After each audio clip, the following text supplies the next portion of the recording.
kelas Marcelino Ferdinand, Ivar Jenner, Beckham Putra, Zaki Ashraf, serta Arham Fikri yang siap menjadi pengatur serangan milik Timnas Indonesia U23.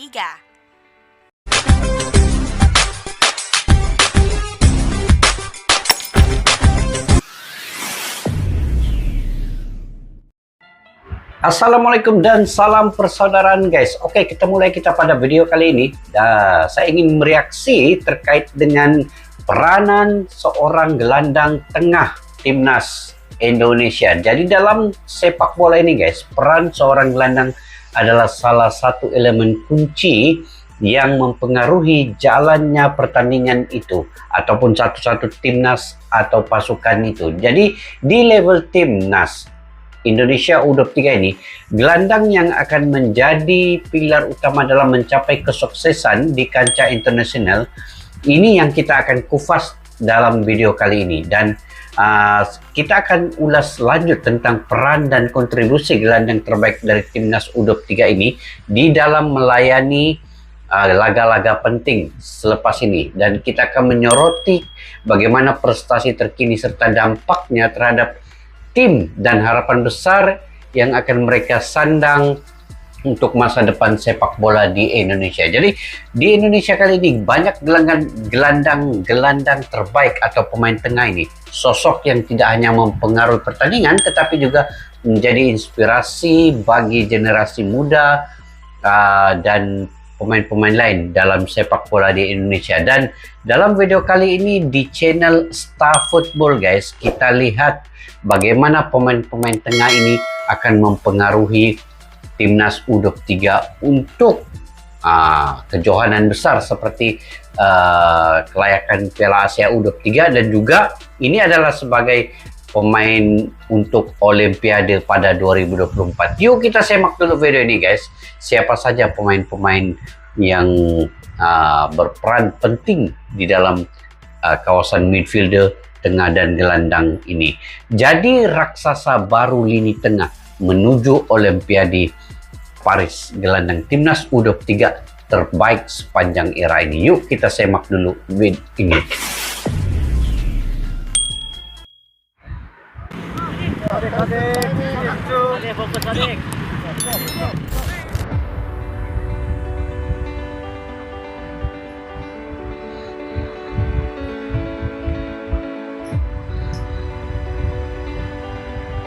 Rafael Struijk, Ivar Jenner.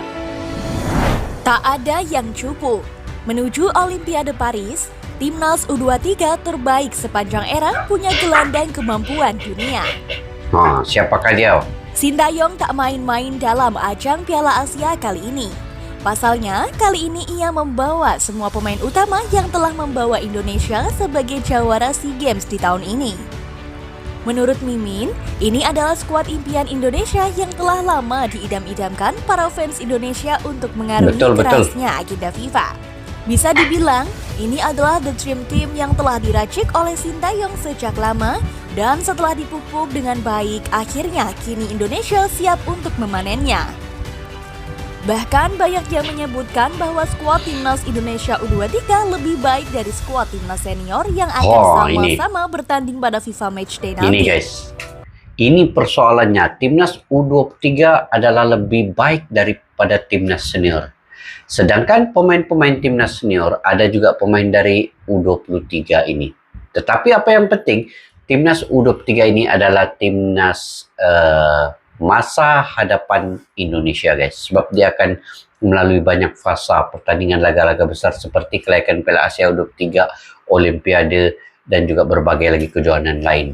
Baru-baru ini AFF, dan sebelum ini U20 juga menang Sukan C. Ini antara yang paling terbaik di era ini. Kita nonton seterusnya lagi. Pasalnya, hampir semua pemain U23 sudah merasakan pentas di level senior.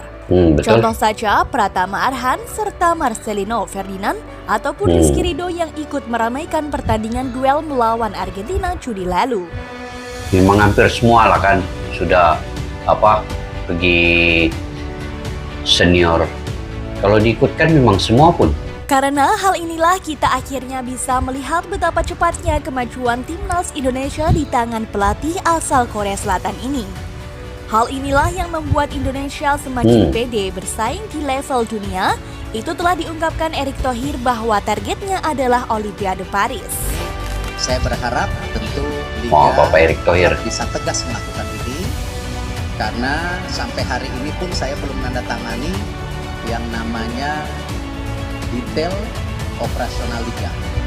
Karena saya tetap ingin memasukkan 3 poin. 1, di mana Liga atau klub Liga 1 wajib adanya pemain U23. Jangan sampai ada pemain asing, tetapi nanti pemain Indonesianya masa depannya tidak bermain. Ya. Baguslah begitu kan? Gelandang yang mempunyai Bapak Erick Thohir punya impian setiap klub itu ada pemain U23 ya. Wajib ada. Itu sebagai pelapis ya. Bukan hanya pemain asing, tetapi pemain U23 ini diwajibkan untuk setiap klub yang ada di Indonesia. Ini satu lagi pembaharuan guys oleh Bapak Erick Thohir ya. level tingkat dunia. Gelandang yang mempunyai tingkat dunia. Bisa dibilang gelandang Indonesia adalah gelandang terbaik yang ada di Asia Tenggara saat ini. Karena ada nama sekelas Marcelino Ferdinand, Ivar Jenner, Beckham Putra, Zaki Ashraf, serta Arham Fikri yang siap menjadi pengatur serangan milik timnas Indonesia U23. Memang padu lah kan guys, mantap deh. Bagaimana tidak, kelima pemain yang Mimin sebut ini bisa bermain di berbagai lini tengah untuk bisa menambah variasi serangan yang dilakukan oleh anak asuh Sintayong nanti. Terkhusus, Marcelino dan Ivar Jenner sepertinya mereka berdua akan diplot sebagai duet maut pengatur serangan lini tengah Garuda Muda. Marcelino dengan Ivar Jenner. Ivar dikenal sebagai sosok pembagi bola, serta Marcelino lebih ke tipikal pemain yang merusak pertahanan lawan. Betul. Adanya Marcelino bisa mengubah formasi Indonesia dari 2 striker menjadi 3 striker. Mantap Bang Marcelino nih. Memang dia antara pemain terbaik tengah gelandang yang paling berpengaruh di lapangan. Marcelino ya, dia boleh mengubah keadaan permainan, dia boleh mengubah situasi, dan dia boleh mencipta banyak peluang ini Marcelino Ferdinand ini. Apalagi kalau digandingkan dengan Ivar Jenner, di atas pula ada Rafael Struijk. Karena Marcelino akan dibuat Sintayong sebagai sosok penyerang bayangan layaknya Lionel Messi di Barcelona dahulu, terlihat ia akan menjadi false nine di era Sintayong ini. Pasalnya, Marcelino memang punya daya jelajah yang cukup tinggi di lini serang Indonesia. Posisi Marcelino bisa terkadang berubah sesuai taktik yang akan dilakukan oleh Sintayong.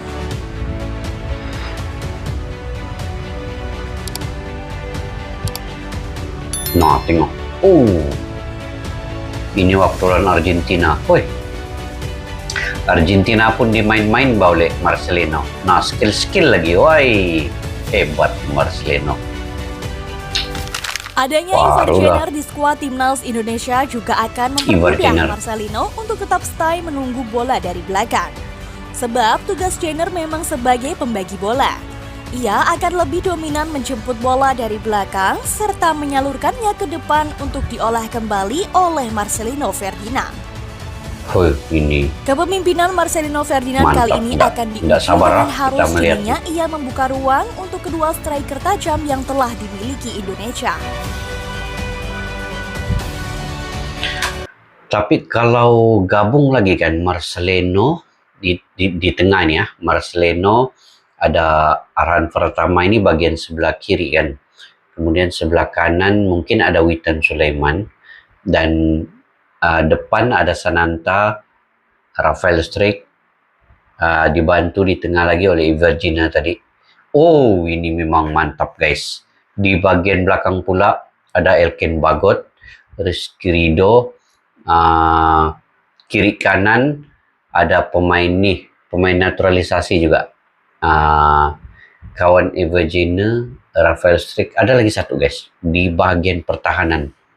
Itu U23 juga yang sudah diuji coba ketika tahun lepas ya di Slovakia. Itu kalian cari siapa namanya, saya tidak ingat sudah guys. itu yang membantu Elkin Bagot di tengah tuh dengan Rizky Ridho. Mantap juga tuh. Oke.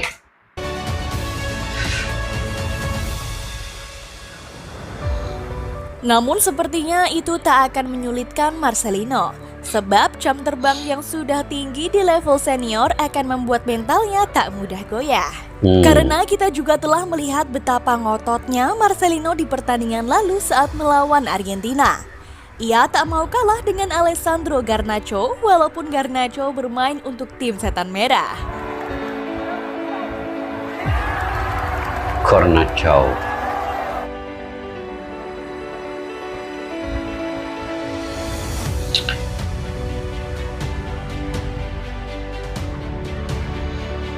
Siapa lagi guys selain Marcelino? Selain yang itu, ada? di klub pun Marcelino juga telah menanjak penampilannya saat laga pramusim bersama KMSK Denze. Meski di 3 pertandingan terakhir KMSK Denze Marcelino belum dimainkan, itu tak akan mengubah apa yang telah Marcelino berikan untuk salah satu tim Belgia tersebut.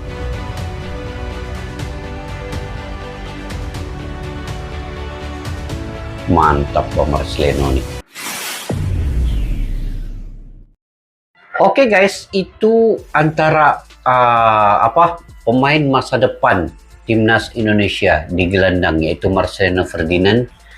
Kalau daripada naturalisasi Ivar Jenner. Tapi untuk pemain lokal, Marcelino tidak ada tandingan kalau saya melihat di bagian gelandang tengah itu. Cuma saya punya sedikit pemantauan sebagai skuad U23 timnas Indonesia yang seharusnya bergandingan dengan siapa? Marcelino di tengah ini. Dia perlu ada itu tadi, Ivar Jenner, kemudian Witan juga memain peranan penting ya kalau U23. Cuma baru-baru ini Witan di senior itu tidaklah menonjol sangat, tetapi untuk U23 diperlukan pengalaman Witan Sulaiman.